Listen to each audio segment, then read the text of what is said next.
നമസ്തേ. യൂറോപ്പിന്റെ വാതിലിലേക്ക് വീണ്ടും പതിനായിരങ്ങളുടെ March. Social മീഡിയയിലെ രഹസ്യ ഗ്രൂപ്പുകളിൽ ഒരുങ്ങുന്നത് ചരിത്രത്തിലെ മറ്റൊരു അതിർത്തി അധിനിവേശമോ? ഓഗസ്റ്റ് 15-ന് സെയൂട്ടയിലെ എന്താണ് സംഭവിക്കാൻ പോകുന്നത്? സ്പെയിൻ സൈന്യവും യൂറോപ്യൻ യൂണിയനും അതീവ ജാഗ്രതയിൽ നിൽക്കുമ്പോൾ ആയിരങ്ങൾ ജീവൻ പണയം വെച്ചുകൊണ്ട് കടലിലേക്ക് ഇറങ്ങാൻ തയ്യാറെടുക്കുകയാണ്.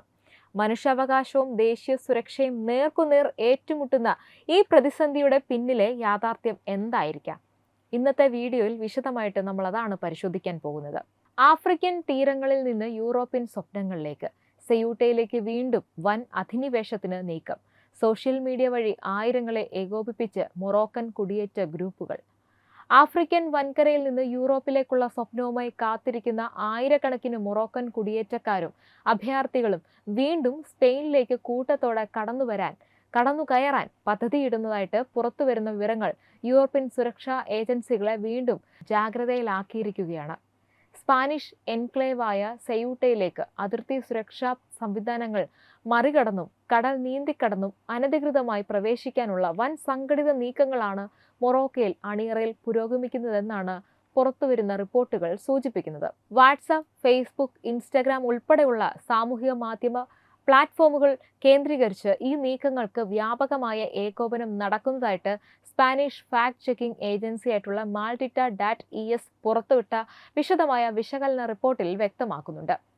ഓഗസ്റ്റ് 15-ഓടെ സെയൂട്ടയിലേക്ക് കൂട്ടത്തോടെ പ്രവേശിക്കുക എന്ന ലക്ഷ്യത്തോടെയാണ് ചുരുങ്ങിയത് 4 പ്രധാന വാട്സപ്പ് ഗ്രൂപ്പുകളും 10-ലധികം ഫേസ്ബുക്ക് ഗ്രൂപ്പുകളും സജീവമായി പ്രവർത്തിക്കുന്നുണ്ടെന്നാണ് റിപ്പോർട്ടിലെ കണ്ടെത്തൽ. ഇതിനു പുറമെ 50-ലധികം ഇൻസ്റ്റഗ്രാം അക്കൗണ്ടുകൾ വഴിയും സമാനമായ ആഹ്വാനങ്ങൾ വ്യാപകമായി പ്രചരിക്കുന്നുണ്ട്. എല്ലാം ശരിയാകുന്ന ദിവസം നമ്മൾ അവിടെ എത്തും എന്ന തരത്തിലുള്ള വൈകാരിക സന്ദേശങ്ങൾ സ്പാനിഷ് പതാകയുടെ ചിത്രത്തോടൊപ്പം പങ്കുവച്ചാണ് യുവാക്കളെ പ്രചോദിപ്പിക്കുന്നത്. ശ്രദ്ധേയമായ മറ്റൊരു കണ്ടെത്തൽ എന്തെന്നാൽ, ഈ പ്രചാരണങ്ങൾക്ക് നേതൃത്വം നൽകുന്ന 5 പ്രധാന ഫേസ്ബുക്ക് പേജുകളിൽ മാത്രം 4 ലക്ഷത്തിലധികം അംഗങ്ങളാണ് ഉള്ളത് എന്നതാണ്. ഓഗസ്റ്റ് 15, 18 അല്ലെങ്കിൽ 30 തീയതികളിൽ ഏതെങ്കിലും ഒരു ദിവസം വൻ ജനക്കൂട്ടമായി അതിർത്തിയിലേക്ക് നീങ്ങാനാണ് വിവിധ ഗ്രൂപ്പുകളുടെ ആലോചന. കഴിഞ്ഞ ആഴ്ച യൂറോപ്പിനെ ഒന്നടങ്കം ഞെട്ടിച്ച സംഭവമായിരുന്നു ആയിരക്കണക്കിന് കുടിയേറ്റക്കാർ കടൽ നീന്തിക്കടന്ന് സ്പെയിനിലെത്തിയത്. തീരസേനയുടെയും അതിർത്തി പോലീസിന്റെയും നിയന്ത്രണങ്ങളെ വെല്ലുവിളിച്ചുകൊണ്ട് വൻ ജനപ്രവാഹം കടലിലൂടെ മുന്നേറിയത് ലോകശ്രദ്ധ നേടിയിരുന്നു. ആ സംഭവത്തിനിടെ കുറഞ്ഞത് 77 പേർ മുങ്ങി മരിച്ചതായാണ് ഔദ്യോഗിക കണക്കുകൾ സൂചിപ്പിക്കുന്നത്. തുടർച്ചയായി വർദ്ധിച്ചുവരുന്ന അനധികൃത കുടിയേറ്റ ശ്രമങ്ങൾ കൈകാര്യം ചെയ്യാൻ കഴിയാതെ സ്പാനിഷ് സർക്കാരും സുരക്ഷാ ഏജൻസികളും കടുത്ത സമ്മർദ്ദത്തിലാണ്. ഈ വിഷയത്തിൽ സ്പെയിൻ പിന്തുടരുന്ന കുടിയേറ്റ നയങ്ങൾ അന്താരാഷ്ട്ര തലത്തിൽ വ്യാപകമായ ചർച്ചകൾക്കും വിമർശനങ്ങൾക്കും ഇടയാക്കിയിരിക്കുകയാണ്. ഭൗമശാസ്ത്രപരമായി ആഫ്രിക്കൻ ഭൂഖണ്ഡത്തിൽ സ്ഥിതി ചെയ്യുന്നെങ്കിലും ഭരണപരമായി സ്പെയിനിന്റെ ഭാഗമായിട്ടുള്ള 2 എൻക്ലേവുകളാണ് സെയൂട്ടയും മെല്ലിലയും. മൊറോക്കയുമായി നേരിട്ട് അതിർത്തി പങ്കിടുന്ന ഈ പ്രദേശങ്ങൾ യൂറോപ്യൻ യൂണിയനിലേക്ക് കടക്കാൻ ആഗ്രഹിക്കുന്ന ആയിരക്കണക്കിന് ആഫ്രിക്കൻ കുടിയേറ്റക്കാരുടെ പ്രധാന പ്രവേശന കവാടമായാണ് കണക്കാക്കപ്പെടുന്നത്. കടുത്ത തൊഴിലില്ലായ്മ, സാമ്പത്തിക പ്രതിസന്ധി, പട്ടിണി, രാഷ്ട്രീയ അസ്ഥിരത എന്നിവയിൽ നിന്ന് രക്ഷ നേടാൻ യൂറോപ്പിലേക്ക് കടക്കുക എന്നതാണ് മൊറോക്കോ ഉൾപ്പെടെയുള്ള രാജ്യങ്ങളിലെ നിരവധി യുവാക്കളുടെ ലക്ഷ്യം. എന്നാൽ ഇത്തരത്തിൽ കൂട്ടത്തോടെ അതിർത്തി മറികടക്കാനുള്ള ശ്രമങ്ങൾ സെയൂട്ടയിലെ പ്രാദേശിക ജനങ്ങളുടെ സുരക്ഷയെയും സാമൂഹിക ജീവിതത്തെയും ഗൗരവമായി ബാധിക്കുന്നതായിട്ട് സ്പാനിഷ് അധികൃതർ മുന്നറിയിപ്പ് നൽകുന്നു. സെയൂട്ടയിൽ ഇത്തരത്തിലുള്ള വൻതോതിലുള്ള അതിർത്തി കടന്നുകയറ്റം ഇതാദ്യമായല്ല സംഭവിക്കുന്നത്. 2021 മെയ് മാസത്തിൽ നടന്ന സമാനമായ സംഭവമാണ് സ്പെയിനും മൊറോക്കയും തമ്മിലുള്ള നയതന്ത്ര ബന്ധം ചരിത്രത്തിലെ ഏറ്റവും ഗുരുതരമായ പ്രതിസന്ധിയിലേക്ക് തള്ളിവിട്ടത്. വെറും 2 ദിവസത്തിനുള്ളിൽ 10,000-ഓളം ആളുകൾ കടൽ നീന്തിക്കടന്നും അതിർത്തിയിലെ ഇരുമ്പുവേലികൾ തകർത്തും സെയൂട്ടയിൽ പ്രവേശിച്ചിരുന്നു. സ്ത്രീകളും കുട്ടികളും ഉൾപ്പെട്ട വൻ ജനക്കൂട്ടത്തെ നിയന്ത്രിക്കാൻ സ്പാനിഷ് സർക്കാരിന് ഒടുവിൽ സൈന്യത്തെ പോലും വിന്യസിക്കേണ്ട സാഹചര്യമുണ്ടായിരുന്നു. അന്നത്തെ ആ സംഭവത്തിൽ മൊറോക്കൻ അതിർത്തി സേന മനഃപൂർവ്വം സുരക്ഷാ നിയന്ത്രണങ്ങളിൽ അയവ് വരുത്തി കുടിയേറ്റക്കാരെ സ്പെയിനിലേക്ക് കടക്കാൻ അനുവദിച്ചുവെന്ന ഗുരുതര ആരോപണമാണ് സ്പെയിൻ ഉന്നയിച്ചത്.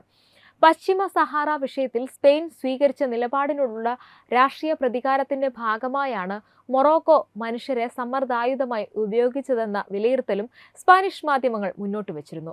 അതിർത്തി വേലികൾക്ക് മുന്നിൽ കാവൽ നിൽക്കേണ്ട സുരക്ഷാ ഉദ്യോഗസ്ഥർ ഇടപെടാതിരുന്നതോടെ സെയൂട്ട നഗരം മണിക്കൂറുകൾക്കുള്ളിൽ ആയിരക്കണക്കിന് കുടിയേറ്റക്കാരാൽ നിറഞ്ഞിരുന്നു. തുടർന്ന് അതിർത്തി അടയ്ക്കുകയും അനധികൃതമായി എത്തിയവരെ അതിവേഗം തിരിച്ചയക്കാനുള്ള നടപടികൾ സ്പെയിൻ ശക്തമാക്കുകയും ചെയ്തു. 2022 ജൂണിൽ മെല്ലില അതിർത്തിയിൽ നടന്ന രൂക്ഷമായ ഏറ്റുമുട്ടലും യൂറോപ്പിനെ നടുക്കിയ സംഭവമായിരുന്നു.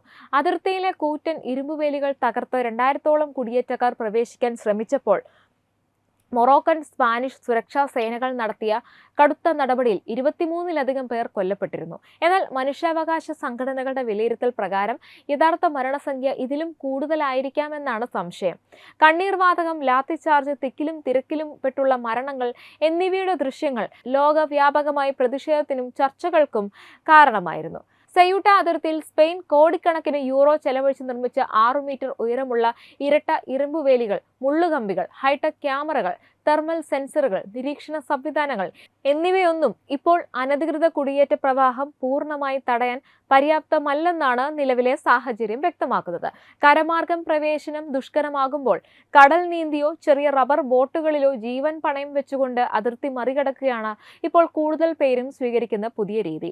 ദിവസങ്ങൾക്ക് മുമ്പ് 77 പേരുടെ മരണത്തിൽ കലാശിച്ച ദുരന്തത്തിനും ഇതേ രീതിയിലുള്ള ശ്രമങ്ങളാണ് പ്രധാന കാരണമായത്. യൂറോപ്യൻ യൂണിയനിലേക്ക് പ്രവേശിക്കാനുള്ള ഏറ്റവും എളുപ്പവഴിയായി സെയൂട്ടയെ കുടിയേറ്റക്കാർ കാണുമ്പോൾ സ്പെയിനിന് അത് ഗുരുതരമായ സുരക്ഷാ ഭരണ വെല്ലുവിളിയായാണ് മാറുന്നത്. അതിർത്തി കടന്നെത്തുന്നവരെ താൽക്കാലിക ക്യാമ്പുകളിലേക്ക് മാറ്റുന്നുണ്ടെങ്കിലും അഭയം നൽകുന്നതുമായി ബന്ധപ്പെട്ട നിയമ നടപടികളും തിരിച്ചയക്കൽ നടപടികളും വൻ സാമ്പത്തിക ബാധ്യതയാണ് സ്പാനിഷ് സർക്കാരിന് സൃഷ്ടിക്കുന്നത്. ഇതിനു പുറമെ സെയൂട്ട അതിർത്തി വഴി ലഹരി മരുന്നുകളും ആയുധങ്ങളും കടത്താൻ അന്തർദേശീയ ക്രിമിനൽ സംഘങ്ങൾ ശ്രമിക്കുന്നുവെന്ന രഹസ്യാന്വേഷണ റിപ്പോർട്ടുകളും സ്പാനിഷ് ആഭ്യന്തര മന്ത്രാലയത്തിന്റെ ആശങ്ക വർദ്ധിപ്പിക്കുകയാണ്. Maldita.es പുറത്തുവിട്ട ഏറ്റവും പുതിയ റിപ്പോർട്ടിന്റെ അടിസ്ഥാനത്തിൽ സ്പാനിഷ് അതിർത്തി സുരക്ഷാ സേനയും നാവികസേനയും സെയൂട്ട തീരപ്രദേശങ്ങളിൽ അതീവ ജാഗ്രത പ്രഖ്യാപിച്ചിട്ടിരിക്കുകയാണ്. ഓഗസ്റ്റ് 15-ന് ആസൂത്രണം ചെയ്തിരിക്കുന്ന വൻതോതിലുള്ള അതിർത്തി കടന്നുകയറ്റം തടയുന്നതിനായി മൊറോക്കൻ അധികൃതരുമായി സ്പെയിൻ അടിയന്തര ചർച്ചകളും ആരംഭിച്ചിരിക്കുകയാണ്. എന്നാൽ സോഷ്യൽ മീഡിയയിലൂടെ ഏകോപിപ്പിക്കപ്പെടുന്ന ഈ വലിയ ജനക്കൂട്ടത്തെ നിയന്ത്രിക്കാൻ സുരക്ഷാ സേനയ്ക്ക് കഴിയുമോ? അല്ലെങ്കിൽ സെയൂട്ട വീണ്ടും രൂക്ഷമായ സംഘർഷത്തിനും മനുഷ്യ ദുരന്തത്തിനും സാക്ഷിയാകുമോ എന്ന ആശങ്കയിലാണ് സ്പെയിനും യൂറോപ്യൻ യൂണിയനും. ഇതിനിടെ സ്പെയിനിലെ ആഭ്യന്തര മന്ത്രാലയം സെയൂട്ടയിലും മെല്ലിലയിലും സുരക്ഷാ സന്നാഹങ്ങൾ ഗണ്യമായി വർദ്ധിപ്പിച്ചിട്ടുണ്ട്. സ്പാനിഷ് സിവിൽ ഗാർഡ്, നാവികസേന, തീരസംരക്ഷണ വിഭാഗം എന്നിവയെല്ലാം സംയുക്ത നിരീക്ഷണമാണ് നടത്തുന്നത്. അതിർത്തിയോട് ചേർന്ന കടൽ പ്രദേശങ്ങളിൽ ഡ്രോണുകളും തെർമൽ ക്യാമറകളും ഉപയോഗിച്ചുള്ള നിരീക്ഷണവും ശക്തമാക്കിയിരിക്കുകയാണ്. അനധികൃതമായ കുടിയേറ്റം തടയുന്നതിനൊപ്പം മനുഷ്യക്കടത്ത് സംഘങ്ങളുടെ നീക്കങ്ങളും നിരീക്ഷിക്കുകയാണ്. പ്രധാന ലക്ഷ്യം ഇതൊക്കെയാണ്. അന്താരാഷ്ട്ര കുടിയേറ്റം സംഘടനയായ IOM അതുപോലെ തന്നെ UNHCRഉം പലവട്ടം മുന്നറിയിപ്പ് നൽകിയിട്ടുള്ളതാണ്. മെഡിറ്ററേനിയൻ കടൽ ലോകത്തിലെ ഏറ്റവും അപകടകരമായ കുടിയേറ്റ പാതകൾ ഒന്നായി മാറിയെന്നാണ്. ഓരോ വർഷവും ആയിരക്കണക്കിന് ആളുകൾ യൂറോപ്പിൽ എത്താനുള്ള ശ്രമത്തിനിടെ കടലിൽ മരിക്കുകയോ കാണാതാവുകയോ ചെയ്യുന്നു. ജീവൻ രക്ഷിക്കാനായി പുറപ്പെട്ട പലരും മനുഷ്യക്കടത്ത് മാഫിയകളുടെ ചൂഷണത്തിനും ഇരകളാകുന്നുണ്ട്. വിദഗ്ധരുടെ വിലയിരുത്തലിനനുസരിച്ച് കാലാവസ്ഥാ വ്യതിയാനം, സാമ്പത്തിക പ്രതിസന്ധി, തൊഴിലില്ലായ്മ, രാഷ്ട്രീയ അസ്ഥിരത, ആഭ്യന്തര സംഘർഷങ്ങൾ എന്നിവ ആഫ്രിക്കൻ രാജ്യങ്ങളിൽ നിന്ന് യൂറോപ്പിലേക്കുള്ള കുടിയേറ്റ സമ്മർദ്ദം വരും വർഷങ്ങളിലും വർദ്ധിക്കുമെന്നാണ് സൂചന. അതുകൊണ്ട് തന്നെ ഇതൊരു അതിർത്തി പ്രശ്നം മാത്രമല്ല, യൂറോപ്പിന്റെ ഭാവി സുരക്ഷയെയും കുടിയേറ്റ നയങ്ങളെയും ബാധിക്കുന്ന വലിയ ഭൗമരാഷ്ട്രീയ വെല്ലുവിളിയായി മാറുകയാണ്. സോഷ്യൽ മീഡിയയും ഈ പ്രതിസന്ധിയിൽ നിർണായക പങ്ക് വഹിക്കുന്നതായി അന്വേഷണങ്ങൾ സൂചിപ്പിക്കുന്നു. യാത്രാമാർഗങ്ങൾ, അതിർത്തിയിലെ സുരക്ഷാ വിന്യാസങ്ങൾ, അതുപോലെ തന്നെ കടൽ കടക്കാനുള്ള സമയങ്ങൾ തുടങ്ങിയ വിവരങ്ങൾ ചില ഗ്രൂപ്പുകളിൽ പങ്കുവയ്ക്കപ്പെടുന്നതായും മനുഷ്യക്കടത്ത് സംഘങ്ങൾ ഇത്തരം പ്ലാറ്റ്ഫോമുകൾ ദുരുപയോഗം ചെയ്യുന്നതായും സുരക്ഷാ ഏജൻസികൾ മുന്നറിയിപ്പ് നൽകുന്നു. ഇതിനെ തുടർന്ന് ഡിജിറ്റൽ പ്ലാറ്റ്ഫോമുകളുടെ ഉത്തരവാദിത്തത്തെക്കുറിച്ചും യൂറോപ്പിൽ വീണ്ടും ചർച്ചകൾ ശക്തമായിരിക്കുകയാണ്. എന്തായാലും ഓഗസ്റ്റ് 15-നെ ലക്ഷ്യമിട്ട് ആസൂത്രണം ചെയ്യപ്പെടുന്നതായി പറയപ്പെടുന്ന റിപ്പോർട്ടുകൾ സൂചിപ്പിക്കുന്ന ഈ നീക്കം വിജയിക്കുമോ എന്നത് ഇനി മണിക്കൂറുകൾ മാത്രം ബാക്കി നിൽക്കുന്ന ചോദ്യമാണ്.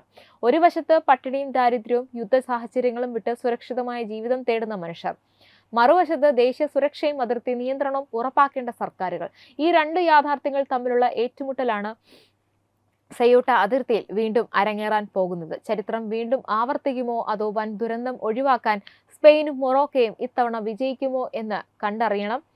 മനുഷ്യാവകാശവും സുരക്ഷയും തമ്മിലുള്ള ഈ സങ്കീർണ പോരാട്ടത്തിന്റെ ഉത്തരമാണ് വരും ദിവസങ്ങളിൽ ലോകം ഉറ്റുനോക്കുന്നത്. എന്തായാലും ഈ വിഷയം നിങ്ങൾക്ക് ഇഷ്ടമായാൽ കൂടുതൽ ആളുകളിലേക്ക് എത്തുന്നതിനായിട്ട് ഈ വീഡിയോ ലൈക്ക് ചെയ്യുക, ഷെയർ ചെയ്യുക. അതുപോലെ തന്നെ നമ്മുടെ തത്വമയി ചാനൽ സബ്സ്ക്രൈബ് ചെയ്ത് ബെൽ ഐക്കൺ അമർത്താനും മറക്കരുത്. Web desk Tatwamayi news. HIV അണുബാധ സന്തോഷപൂർണമായ ഒരു ജീവിതത്തിന് തടസ്സമല്ല. HIV അണുബാധയ്ക്ക് ഫലപ്രദമായ ചികിത്സ ഇന്ന് ലഭ്യമാണ്. ഇതിന് യഥാസമയം അണുബാധ കണ്ടെത്തുന്നതും കാലേക്കൂട്ടി ചികിത്സ നടത്തേണ്ടതും അത്യാവശ്യമാണ്. സൗജന്യമായ ചികിത്സയും മാർഗനിർദ്ദേശങ്ങളും സർക്കാർ ആശുപത്രികളിലെ ART അഥവാ ഉഷസ് കേന്ദ്രങ്ങളിൽ ലഭ്യമാണ്. ആരോഗ്യ സംരക്ഷണം ഓരോരുത്തരുടെയും ഉത്തരവാദിത്തമാണ്.